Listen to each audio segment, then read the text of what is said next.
Olá, seja bem-vindo e bem-vindo. Está no ar o Fatos em Foco, a sua revista eletrônica que leva até você cultura, informação e entretenimento. Te convido agora a acompanhar os principais destaques desta edição.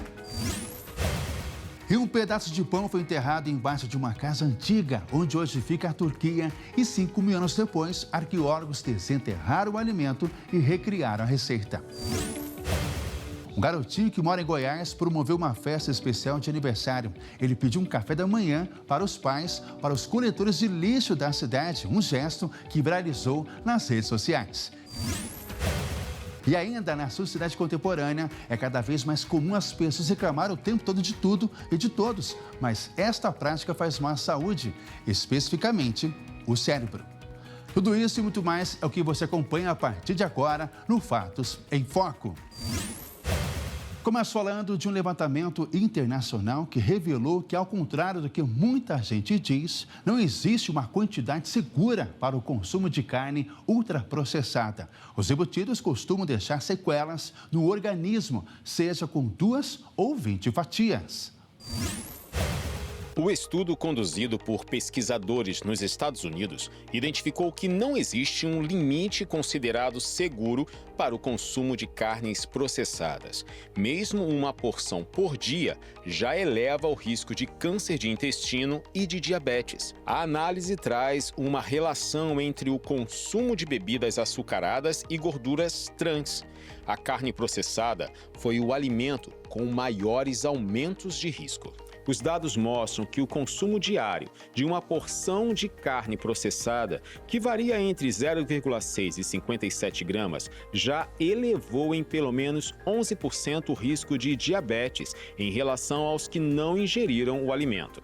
Para o câncer de intestino, cuja porção nos estudos era de 0,78 a 55 gramas, as chances aumentaram no mínimo 7%. As estimativas para os problemas de saúde foram consideradas conservadoras pelos cientistas, ou seja, o risco pode ser ainda maior. As pesquisas também sugeriram uma maior probabilidade de desenvolver doença isquêmica do coração.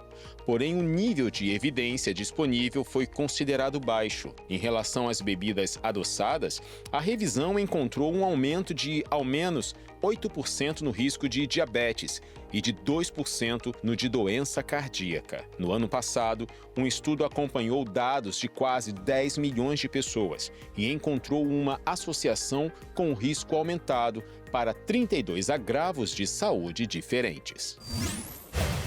A maioria dos brasileiros nunca foi ao dermatologista. Uma pesquisa revelou que muitas pessoas não acham que precisam procurar um médico para cuidar da pele. Basta não sentir nada, mas não é bem assim. Mais da metade da população brasileira, cerca de 90 milhões de pessoas com 16 anos ou mais, nunca consultou um dermatologista, o que corresponde a 54% da população. Por outro lado, 41% notaram o surgimento de sinais na pele, cabelos ou unhas nos últimos 12 meses. Especialistas veem com preocupação esses resultados, ressaltando a existência de condições crônicas que afetam significativamente a qualidade de vida dos indivíduos, que se manifestam pela pele, como câncer, que tem a maior incidência no Brasil, infecções e desequilíbrios hormonais. O impacto das doenças de pele é alto, visto que é o maior órgão do corpo e está constantemente exposto às agressões externas, como sol e poluição. Essa instabilidade demonstra barreiras estruturais e culturais no país. Entre elas, o desconhecimento da importância do cuidado com a pele, a dificuldade de acesso aos especialistas no Sistema Único de Saúde e a ideia equivocada de que o dermatologista é um médico voltado apenas para a estética. O levantamento mostrou que 7 em cada 10 pessoas identificam dermatologistas como médicos especialistas, enquanto 17% não identificam tais profissionais como médicos ou da área da saúde. Entre os brasileiros, o principal fator que os fazem buscar cuidados com a pele é a prevenção de doenças, com 38%. Em seguida, com 34%, vem a higiene pessoal, mais relevante entre os homens do que entre as mulheres, seguida pela autoestima, maior entre os jovens de 16 a 24 anos. O tema foi destaque na última Assembleia Mundial da Saúde, realizada em maio de 2025. No evento, a OMS incluiu a pele como prioridade mundial de saúde. O Brasil é o quarto país do mundo no mercado da beleza. Os brasileiros movimentam mais de 140 bilhões de reais por ano. O mercado de estética no Brasil tem crescido cada vez mais. Um estudo realizado pela Associação Brasileira da Indústria da Higiene Pessoal, a ABPEC, revelou que nos últimos 5 anos o setor cresceu 587%. O Brasil já é o quarto país do mundo que mais consome produtos de beleza, atrás apenas dos Estados Unidos, China e Japão. Um dos fatores para esse crescimento foi o envelhecimento da população. Com isso, as pessoas buscam ter cada vez cuidados com o seu corpo. E para isso, contam com novas tecnologias e produtos oferecidos pela indústria dos cosméticos. Um cuidado que cresceu especialmente entre os homens. E os preços dos produtos são variados, com boa relação custo-benefício. Serviços como depilação, design de sobrancelha, manicure e pedicure foram os que mais puxaram esse aumento. E esse crescimento deve continuar. A estimativa é que esse mercado continue em evolução aqui no Brasil, chegando em até 218 bilhões de reais até 2027. Um estudo do Hospital de Clínicas de Porto Alegre lançou mais um olhar preocupante sobre o envelhecimento da população. O mal de Parkinson, que hoje afeta 500 mil brasileiros e poderá dobrar até 2030 se não forem tomadas medidas preventivas contra a doença. São quase 10 anos vivendo com Parkinson. Vera estava com 55 anos quando descobriu a doença. Para mim foi um susto. Não tem ninguém na minha família que tenha Parkinson. Com o tempo eu fui perdendo equilíbrio. Caía, do nada eu caía. E ia, se estivesse parada assim, conversando com ele, ia, puf, chão. Eu deixava as coisas cair, tinha dificuldade de ficar segurando as coisas. Um estudo da Universidade Federal do Rio Grande do Sul e do Hospital de Clínicas de Porto Alegre revelou que mais de 500 mil brasileiros com 50 anos ou mais vivem atualmente com a doença. No entanto, o número pode dobrar até 2060. Eles observaram essa prevalência que progressivamente ela vem aumentando. Então, a projeção a cada ano se observa um crescimento dessa prevalência, né? Então, a estimativa é que daqui a 20 anos a gente vai ter o dobro de pacientes com Parkinson. O desafio principal é conseguir dar atendimento para toda essa população e a gente tem que pensar que isso dobrando, a gente tem que ter um planejamento, né, em saúde para dar conta dessa demanda que vai aumentar. O estudo analisou pessoas com 50 anos ou mais em todas as regiões do Brasil. O envelhecimento populacional é um dos principais impulsionadores desse crescimento e homens devem ser os mais afetados, segundo o levantamento. O Parkinson é uma doença neurodegenerativa que afeta os movimentos do corpo. É caracterizada por tremores, rigidez muscular, lentidão e desequilíbrio. E a maior parte dos diagnósticos aparece já tardiamente, o que acarreta ainda mais esse cenário preocupante. O tratamento do Parkinson é a reposição da substância que falta. No início do tratamento, isso é relativamente fácil de atingir, né? A gente, com pequenas doses da dopamina, né, que é a levodopa, que é o medicamento que a gente usa, o paciente fica muito bem. Isso é uma questão até do diagnóstico precoce, porque o paciente responde muito bem ao tratamento. Mas às vezes chega um ponto que ele não tem uma qualidade de vida adequada, que ele fica meio numa montanha-russa, né? Melhora, piora, né? Fica travado, às vezes tem alguns movimentos involuntários, e isso representa uma perda importante de qualidade de vida. E hoje a gente tem uma das ferramentas do tratamento é a cirurgia do Parkinson, né? Que é um implante de eletrodos profundos que estimula um determinado núcleo no cérebro e faz com que o paciente se mantenha mais estável, né? Com melhor controle dos sintomas motores. A gente tem fé, consegue ter equilíbrio, pode ter uma vida normal, com limitações, mas dá para viver. O avanço da diabetes tipo 2 entre crianças e adolescentes preocupa os médicos. O crescimento dos casos está ligado à obesidade infantil, ao excesso do uso de telas e à puberdade precoce. Os médicos que participaram da 85ª edição da Associação Americana de Diabetes mostraram preocupação com o aumento do tipo 2 da doença. Segundo a versão 2025 do Atlas da Diabetes, esse tipo representa 90% dos casos em todo o mundo. Um estudo da Federação Internacional de Diabetes de 2021 estimou que mais de 1 milhão de crianças e adolescentes entre 14 e 19 anos vivem com a diabetes tipo 2. Os médicos alertaram que o diagnóstico da doença está sendo cada vez mais cedo devido à obesidade infantil e o sedentarismo. A falta de um bom sono e o histórico familiar também podem influenciar no desenvolvimento do quadro. Além disso, o excesso de peso tem antecipado a puberdade, pois o acúmulo de gordura reduz os níveis da proteína que transporta os hormônios sexuais. Entre as meninas, o início da transição passou dos 14 para os 10 anos. Outro ponto de alerta é o tempo de exposição à doença. Embora o tipo 2 em jovens não seja o mais agressivo, o diagnóstico precoce significa que as complicações tendem a surgir décadas antes, por volta dos 40 anos, em vez dos 60 ou 70 anos. Estudos recentes apontaram que quanto mais cedo a diabetes tipo 2 se manifestar, maior o risco de desenvolver demência na velhice. A projeção para 2050 prevê um aumento da enfermidade devido ao envelhecimento da população e o aumento da urbanização em todo o mundo. Para reduzir o risco de complicações precoces, os especialistas recomendam um controle rigoroso da glicemia, com a prática regular da atividade física, alinhada à alimentação saudável e um sono adequado. No entanto, o tratamento em crianças e adolescentes enfrenta dificuldades. A baixa adesão, a resistência ao uso de medicamentos crônicos e a presença de comorbidade como depressão e ansiedade dificultam o controle da diabetes. Segundo as diretrizes da ADA, o rastreamento precoce é fundamental. Ele deve começar aos 10 anos ou no início da puberdade em crianças com sobrepeso ou histórico familiar.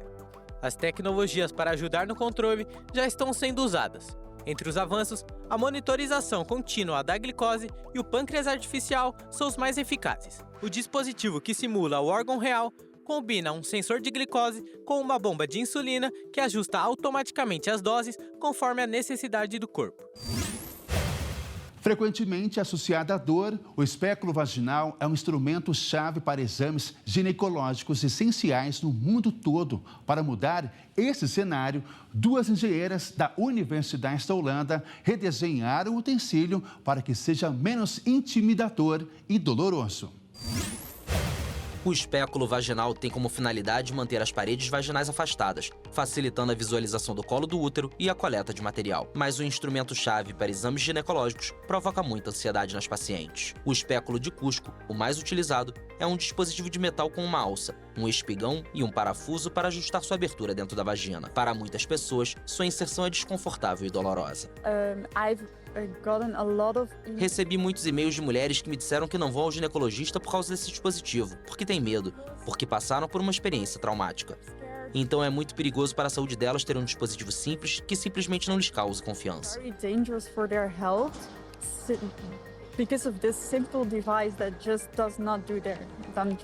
Para tornar o processo menos intimidador, duas engenheiras da Universidade de Delft, na Holanda, redesenharam a peça que ganhou o nome de Lilium, nome científico da flor do lírio. O que torna o Lilium tão único é que ele se abre como uma flor, em vez de um bico de pato, e tem um formato suave. Ele foi projetado pensando na paciente e não apenas no médico. Estamos realmente tentando melhorar a experiência para que a mulher esteja em uma posição confortável e em um ambiente sensível. comfortable position in a sensitive environment. O objeto não se esquece das necessidades médicas, pois se abre em 3 lados para evitar que as paredes vaginais se fechem, e assim permite melhor visibilidade durante os exames. O projeto Lilium ainda está em estágio inicial e são necessários mais testes de ergonomia e pesquisas sobre materiais duráveis para aperfeiçoar o protótipo. Em seguida, os pesquisadores terão que obter certificação de segurança, realizar testes em humanos e ter autorização de comercialização.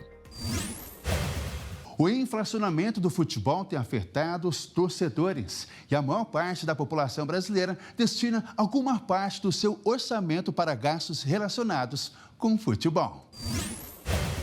A pesquisa divulgada pela Serasa em parceria com o Instituto de Pesquisa Opinion Box mostrou que 61% das pessoas disseram ter o hábito de comprar produtos ou serviços com o futebol. A compra de camisas de times ou de uniformes de jogadores liderou os gastos com folga. Produtos licenciados, ingressos para jogos e assinatura de streaming ou pay-per-view ficou atrás respectivamente. 15% ainda disseram ter gastos com programas de sócio-torcedor. No restante que não tem gasto com sócio-torcedor, quase metade demonstraram interesse em fazer parte em algum momento. Para os brasileiros que costumam comprar itens relacionados ao futebol regularmente, os gastos mensais são realidade para até 81%. Metade desse grupo gasta até R$100, a terça parte até 300 e 9% acima de 300. A pesquisa trouxe ainda que 3 a cada 10 pessoas que gastam com esporte compram para o próprio uso. Foram feitas 2.940 entrevistas, com 47% de homens e 53% de mulheres. A maioria dos torcedores apontou que acredita que os eventos de futebol não são acessíveis para o público em geral. Em abril, a torcida do Flamengo protestou sobre os ingressos caros, ameaçando não ir ao estádio. O ticket mais barato custava R$80, com o preço chegando até R$500. O governo do Rio Grande do Sul entrou com um pedido na ONU para assumir a posse de uma ilha submersa, que por enquanto é um patrimônio internacional. Mas como fica uma área próxima do território gaúcho, o Brasil assina embaixo para ficar com espaço.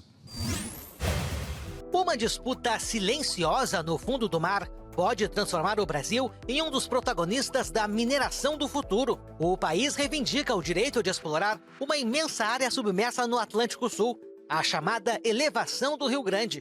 Com tamanho equivalente ao da Espanha, a estrutura está a mais de 1.000 quilômetros da costa do Rio Grande do Sul e a 5.000 metros de profundidade. Acredita-se que o local abrigue ricos depósitos de minerais estratégicos, como cobalto, níquel e terras raras, essenciais para tecnologias como baterias, turbinas e veículos elétricos. O interesse por esses materiais cresce no mundo todo. Eles são fundamentais para a chamada transição energética, a substituição dos combustíveis fósseis por fontes limpas e renováveis. A elevação do Rio Grande pode esconder uma verdadeira fortuna submersa. O Brasil tenta convencer a ONU de que essa área é uma continuidade do território continental brasileiro e, por isso, teria o direito exclusivo de explorar os recursos da região. Desde 2004, o Brasil apresentou pedidos formais à Comissão de Limites da Plataforma Continental das Nações Unidas. Parte já foi aprovada, mas a área da elevação ainda depende de parecer técnico. Alguns países, como Japão e China, se opõem à reivindicação. Mesmo que o Brasil obtenha o reconhecimento, explorar esses recursos exigirá tecnologia avançada, proteção ambiental e altos investimentos.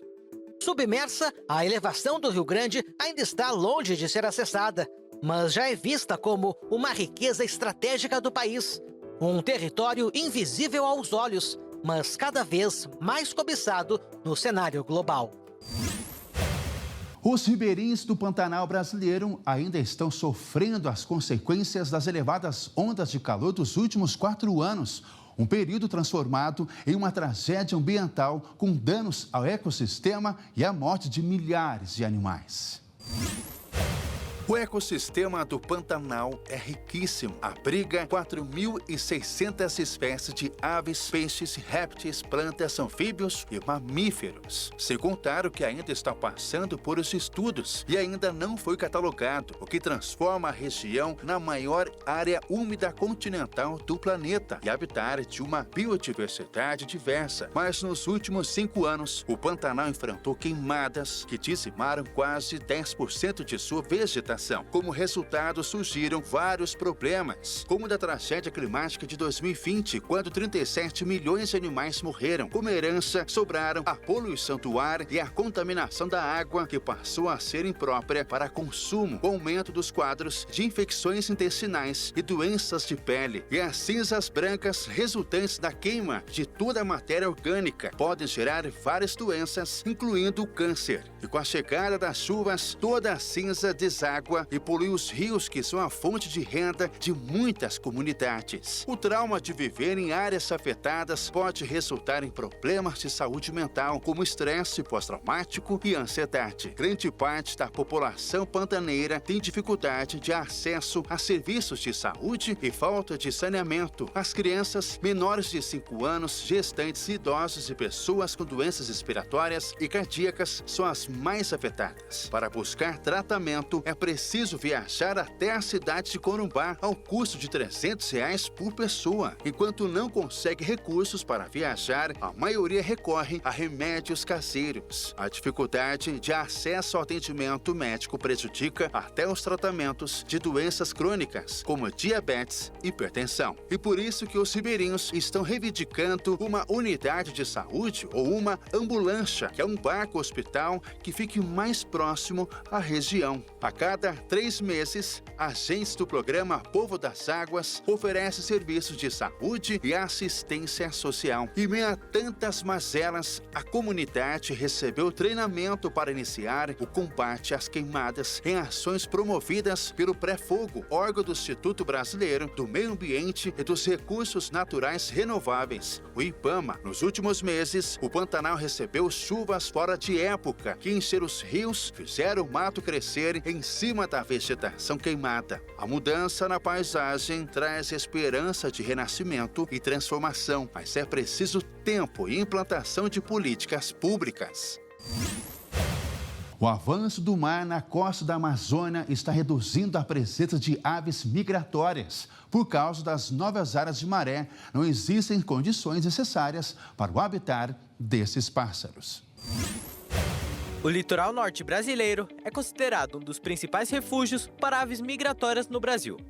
Porém, pesquisadores perceberam o sumiço de várias nos 630 quilômetros estudados. Alguns dos maiores sobrevoos cobriram desde o Amapá até o Rio Grande do Norte.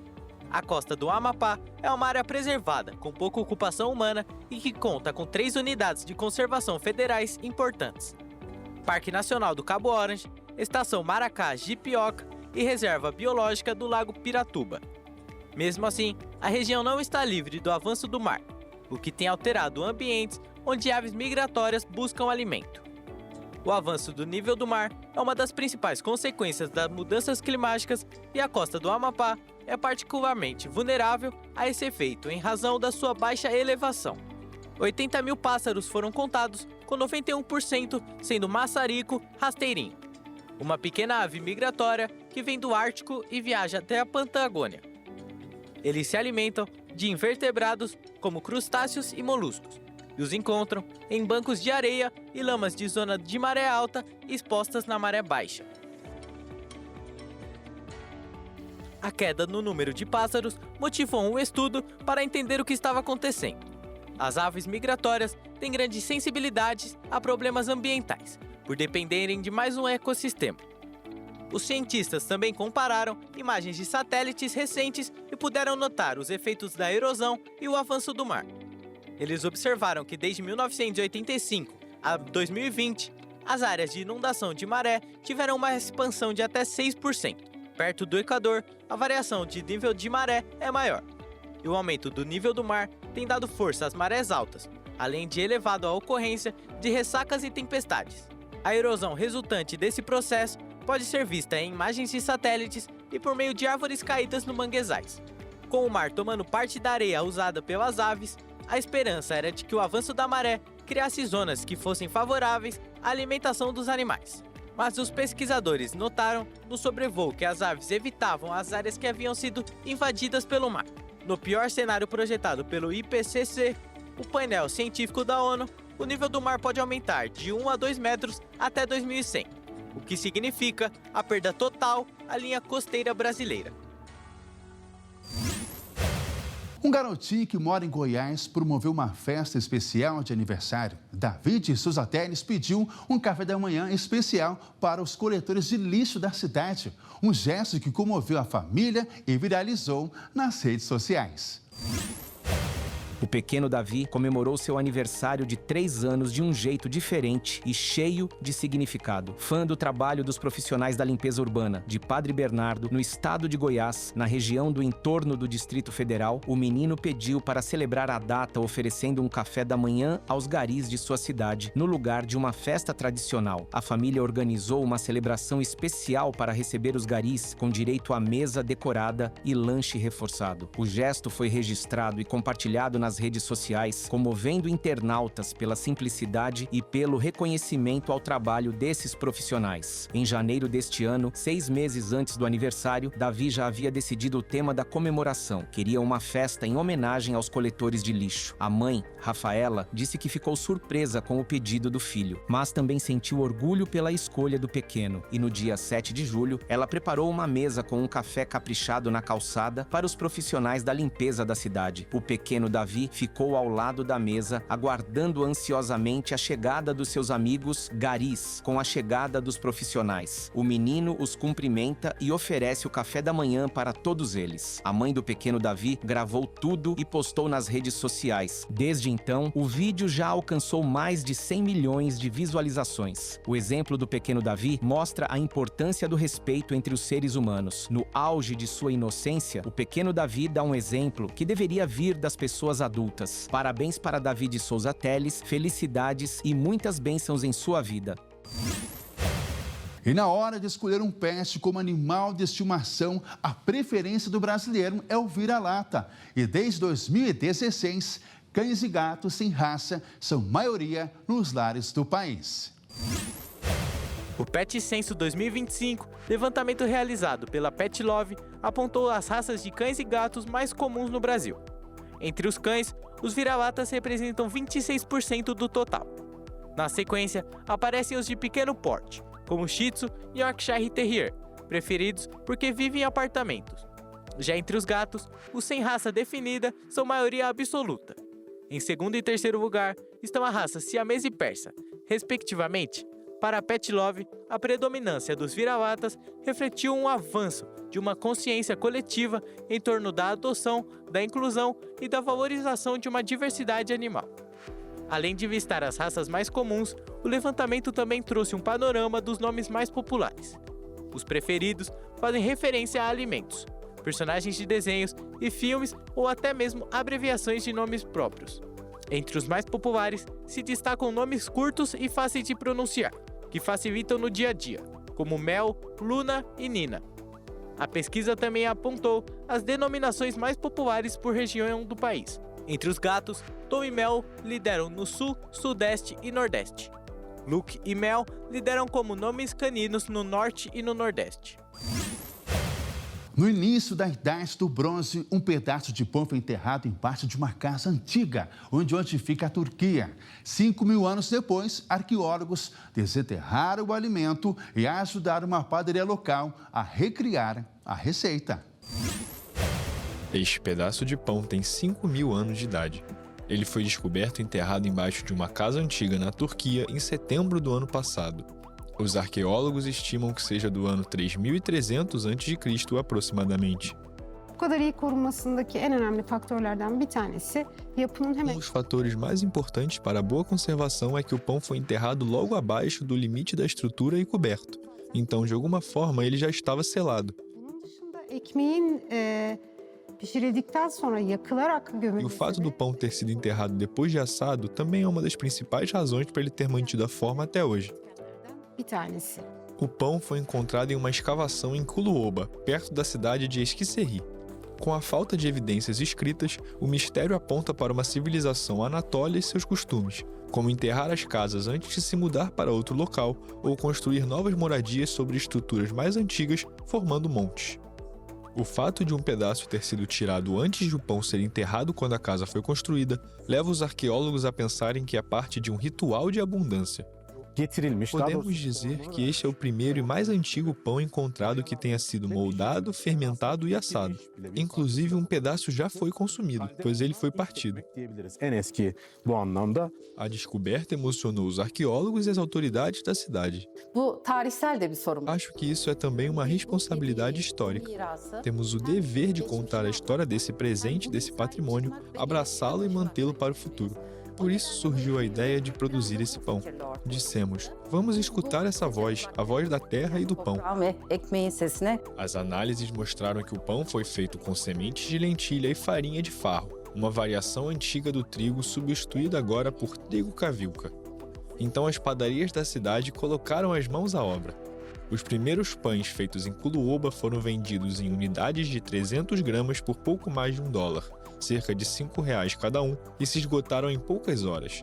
Um dos objetivos das autoridades é incentivar o cultivo do trigo cavilca, uma espécie resistente contra pragas e secas no momento em que a região enfrenta uma crise hídrica. A prefeitura acredita que, de alguma forma, nossos ancestrais estão tentando ensinar uma lição. Na sociedade contemporânea, é cada vez mais comum as pessoas reclamarem o tempo todo de tudo e de todos, além de incomodar os outros, que muitas vezes caem na armadilha de engrossar a corrente das reclamações. A prática faz mal à saúde, especificamente o cérebro. Em meio a tanta gente, será que alguém é capaz de assumir que reclama muito? Mas o que é certeza é que essas pessoas conhecem um reclamão. Aquele que reclama de tudo. E cá entre nós, é fácil de perceber quem reclama por qualquer coisa. Parece nunca querer uma solução. E isso afeta quem está por perto. Dona Sandra que o diga. Enquanto um está feliz da vida, levando a vida para frente, está só resmungando. Puxa um pouquinho para baixo, né? Quem está de bem com a vida, né? E essa mania de reclamar já faz parte da pessoa. Algo que o cérebro já aprendeu como hábito. É o que diz o especialista. É um padrão que se repete com determinada frequência, o seu cérebro reconhece aquilo como padrão e aí ele vai projetar esse comportamento para uma região do cérebro onde vai automatizar. E quando entra no processo automático, você não se dá conta que está fazendo. Às vezes você até percebe depois que você fez, às vezes você percebe a necessidade de mudar, mas você não consegue. Porque funciona como a gente fala na psicologia, funciona em off. Porque só de você falar do seu problema, isso gera um alívio, causa um alívio do seu cérebro, ele cria um vício nesse alívio que é fácil, entendeu?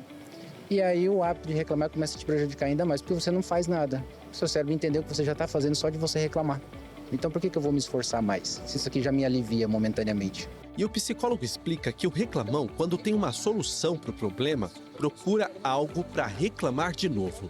E isso afeta quem está por perto. Pode influenciar outras pessoas. Se eu estou inserido no meio, onde perdura a reclamação, onde existe muitas pessoas que reclamam demais e eu não recebo outras influências, outros estímulos, eu posso sim me modular àquele ambiente e me tornar também uma pessoa reclamona. Se ela tem um cargo onde ela precisa comandar outras pessoas e ela tem esse hábito muito forte de reclamar, ela pode transformar aquele meio em um ambiente tóxico. Agora, volta aqui, dona Sandra. O que a senhora pensa de pessoas que mentem? É bem desagradável também, né? É uma...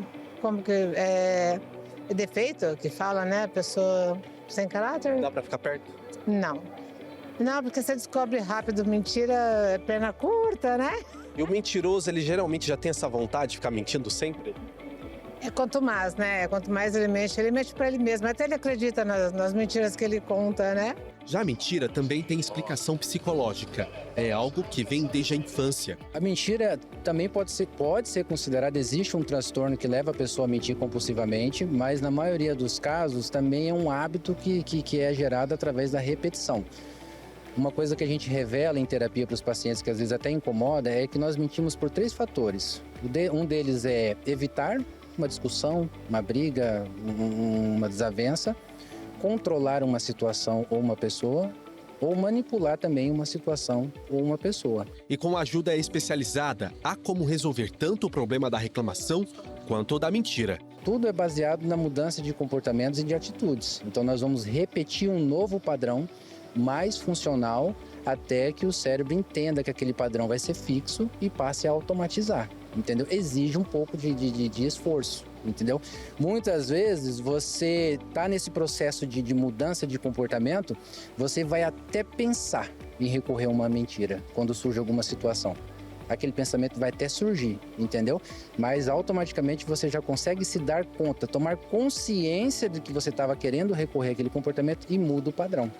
Então a ajuda vai se basear nisso, na mudança de padrão através da repetição, até que o cérebro automatiza aquele padrão. Um historiador sul-africano recebeu um pedido inusitado: analisar vários ossos de criaturas que viveram na Terra há bilhões de anos e que estavam dentro de uma caixa fechada há pelo menos 30 anos.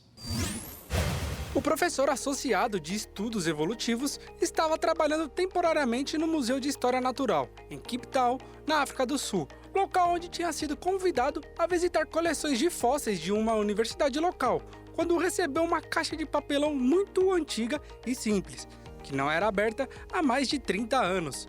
Dentro havia vários ossos, incluindo crânios, muitos dos quais haviam sido mal identificados e catalogados. Durante a organização e reclassificação de cada espécie, o professor constatou uma pequena superfície que brilhava. Percebendo que estava diante de uma grande descoberta, Benoit viu que se tratava de um dente pontiagudo e redondo, que estava cravado no crânio de outro animal, provavelmente da mesma espécie. O historiador acredita que as duas criaturas sejam do tamanho de lobos, que lutavam por dominância. Após alguns estudos, Julien Benoit concluiu que o dente era mais antigo do que supunha, anterior, inclusive, à era do Tiranossauro Rex, Espinossauro ou do Velociraptor. Já o crânio pertencia a uma espécie não identificada, de um grupo de predadores ágeis que rondava a Terra há cerca de 250 a 260 milhões de anos, perseguindo grandes presas e arrancando pedaços de carne, podendo engoli-las inteiras. Essas criaturas viviam em uma época obscura, em que haviam mais predadores do que presas. E uma iniciativa pioneira e muito buscada. Pesquisadores sequenciaram o genoma completo de um antigo egípcio, revelando informações sem precedentes sobre a ancestralidade de um homem que viveu na época em que as pirâmides foram construídas. Os cientistas conseguiram sequenciar o genoma completo do homem, que viveu no Egito Antigo há cerca de 4.500 anos atrás. O corpo dele foi encontrado e escavado no início da década de 1990, em Nuwei Red, região destinada ao sepultamento de mortos de Beni Hassani, na margem do rio Nilo. Seus restos mortais foram depositados em um vaso de cerâmica em um túmulo escavado na rocha. Hoje, são propriedade do World Museum em Liverpool, no Reino Unido. O esqueleto estava em ótimo estado de preservação, o que permitiu aos cientistas extrair amostras das raízes dos dentes e realizar o sequenciamento genético, mesmo com as dificuldades causadas pelo clima quente e seco da região. Além disso, os pesquisadores conseguiram fazer uma reconstrução artística do rosto do homem. É estimado que ele tenha falecido entre os anos de 2855 a.C. e 2570 a.C., nos primeiros séculos do Egito Antigo.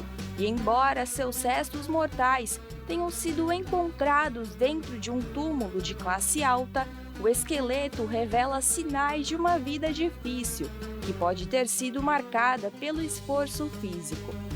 A análise revelou que o homem passou muito tempo de sua vida curvado, olhando para baixo e segurando os braços para cima.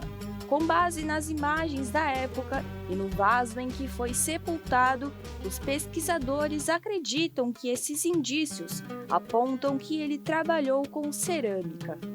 O sequenciamento do DNA também apontou que o material genético do homem vem de ancestrais da Crescente Fértil, no Oriente Médio, em uma região a 1.000 quilômetros de distância do Egito.